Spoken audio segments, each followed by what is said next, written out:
Hey, what's up, stock compounders? Brad here. So today I want to talk about Costco. All right. We're going to do a discounted cash flow valuation for Costco. And then I'm also going to talk about another metric that I've been exploring in terms of kind of how do you value a long-term compounder, right? So a discounted cash flow valuation is great for, figuring out, all right, what do I think something is worth today versus what is the price today? Okay, it's kind of that current delta between price and value. But if we're getting into these long-term compounders, right, these spawners that Monish Pabrai has been talking about, there's different ways of looking at that in terms of, what is a great entry point to get into a business. So we're going to look at that as well. But first, discounted cash flow valuation of Costco. So here's the spreadsheet that I'm going to be using. We need to know the growth rate of Costco for the next 5 years and the growth rate from years 6 through 10. Okay. And this is growth rate in terms of free cash flow. We're going to use a discount rate of 10%, kind of a standard discount rate that I use. I was using 15% for a while, but that was really for the buying a dollar for 50 cents approach. Now that I'm moving more towards the long-term compounders, I think 10% is perhaps more reasonable for something like that. We've got a terminal value, which is our free cash flow multiple at year 10, which really assumes that we're going to sell the business at year 10. And this helps us determine, all right, what is our cash flow when we sell the business in year 10? We're going to look at, we're going to find the information for what is the current free cash flow over the last year. What has the free cash flow been like? And then excess capital, which is really cash and cash equivalents on the balance sheet. So these are some numbers we're going to be pulling. We also need to know the debt, okay, the total debt for the company, the number of shares outstanding, all right? And finally, what is the current share price? We need to know the current share price to know, all right, what kind of margin of safety do we have when we compare the value to the price today of the company? So I'm going to go through where do I get these inputs. So the first one here, or the first two, really the growth rates. If you go to Yahoo Finance, you can search Costco. You can click the analysis tab, go down. There's a number of analysts that follow Costco, and you can see kind of the aggregated numbers. So for the next 5 years, the estimate is 8.6%. I've got it rounding to 9% here, but it's really using that 8.6% for the purpose of calculations. So 8.6% for the first 5 years, and then 5% for the second 5 years. And that's kind of a conservative way to do growth rates. A company isn't going to continue a high growth rate indefinitely, especially if they're already a quite large company. So you're going to run up into limits to growth when you get to a certain size. So, for Costco, I'm basically taking half of the 1 to 5 year growth rate to get to the 6 to 10. Discount rate 10%. That's what I use in general. Terminal value 15. So the rule of thumb here, if it's a great business, use 15. If it's an okay business, use 10.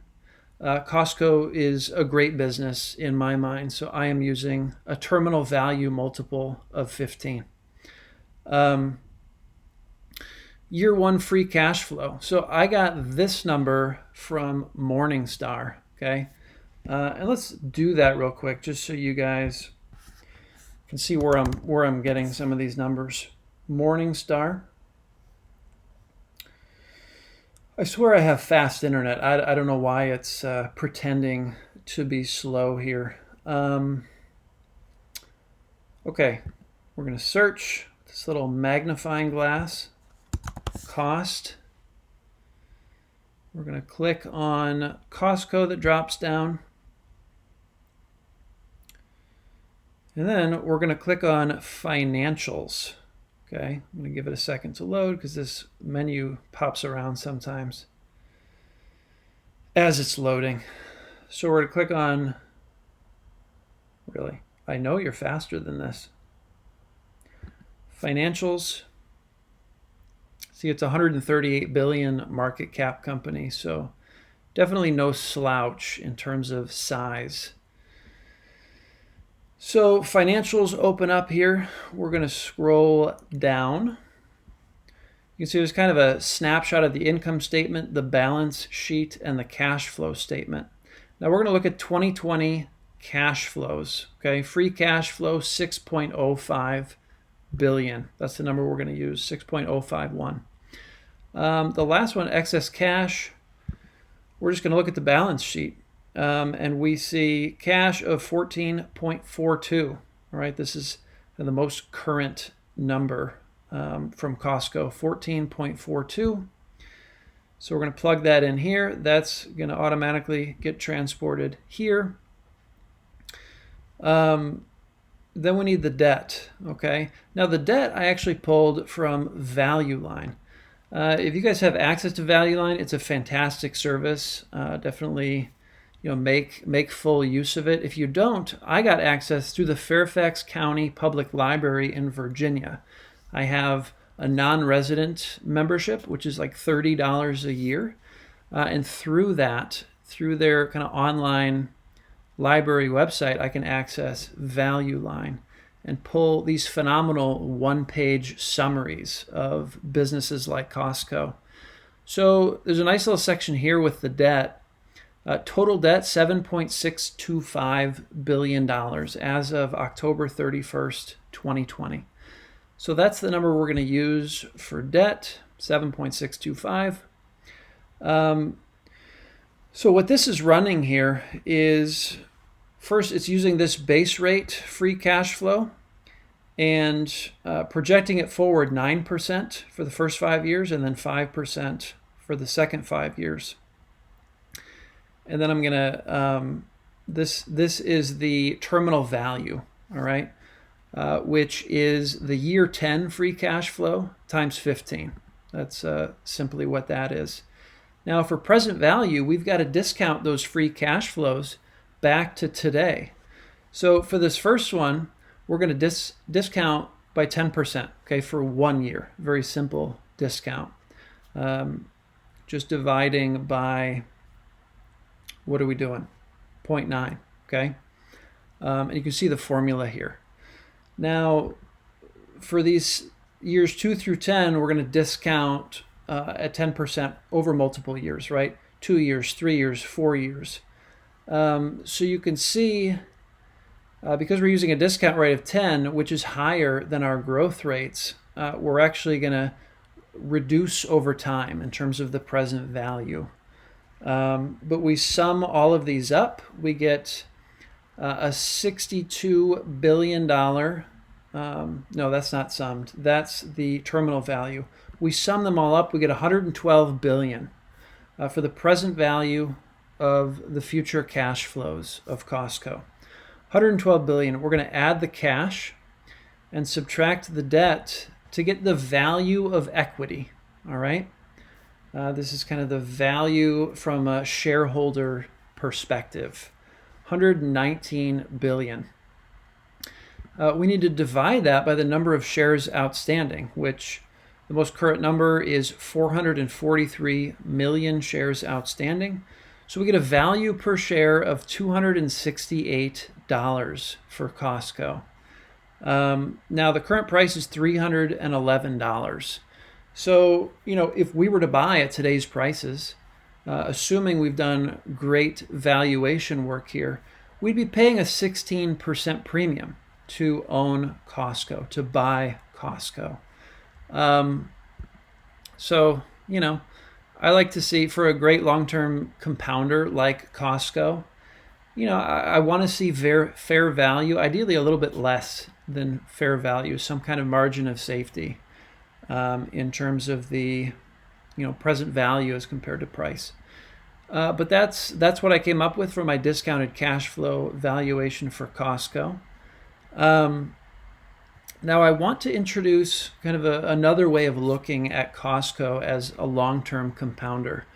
And I've really been interested in owning Costco ever since I found out Charlie Munger owns it. And it's basically a third of his family's portfolio, all right? He's got about a third in Berkshire, a third in Costco, and a third with Li Lu, a fantastic fund manager in China. So Costco, Charlie Munger, one of the greatest investors of all time, has a significant stake of the family assets in Costco. So let's take a look at this blog post by Saber Capital Management, okay? And that's going to kind of set the scene for what we're going to be talking about next. Calculating the return on incremental capital investments, all right? And I'm probably going to make a whole separate video about this, but I just want to introduce it as it relates to Costco, because I think it's an intriguing framework for analyzing these long-term compounders. So Buffett has a quote here: leaving the question of price aside, which is obviously very important when it comes to deciding whether or not to buy a business as an investment, the best business to own is one that over an extended period can employ large amounts of incremental capital at very high rates of return. Okay, Buffett said that in his 1992 shareholder letter. So I'm probably, in a future video, I'm going to discuss this Connor Leonard's guest post. Kind of sets the scene for this whole follow-up blog post here. But I want to talk about this here. So return on incremental invested capital.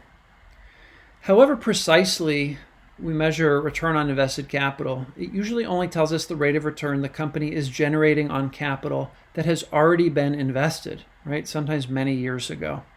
Obviously, a company that produces high returns on capital is a good business, but what we want to know is how much money the company can generate going forward on future capital investments. The first step in determining this is to look at the rate of return the company has generated on incremental investments recently. And this is something, I don't know, just a light bulb kind of went off for me as I was learning about this. So if you scroll down, it's kind of a long blog post, but well worthwhile. He goes through this exercise for Walmart, right? Calculating the return on incremental invested capital for Walmart, which was 2.4%, okay? 2.4%. And kind of the bullet points, the reinvestment rate was 23.3%, and the return on incremental capital investments was 10%. So you multiply those two together, and you get this value compounding rate of 2.4%. So Chipotle was the other example he went through. Reinvestment rate of 57%. Rate of incremental capital investments, rate on incremental capital investments, 35%.